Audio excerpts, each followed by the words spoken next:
يا مساء الفل. تعالوا النهاردة هنعمل كيكة شوكولاتة بجد طعمها خيال.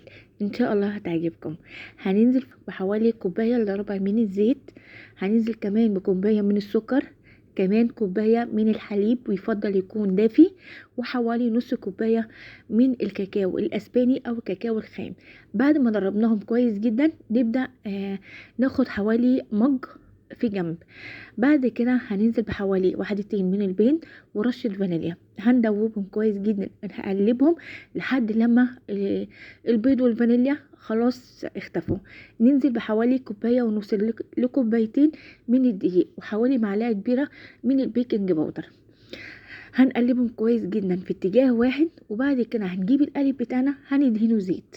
هننزل بخليط الكيكة وهندخلها الفرن على درجة حرارة 180، هتاخد من تلت ساعة لنص ساعة. ما شاء الله بعد ما تطلع وتهدى نبدأ نقلبها وننزل عليها بالصوص. بجد أحلى كيكة ممكن تجربوها.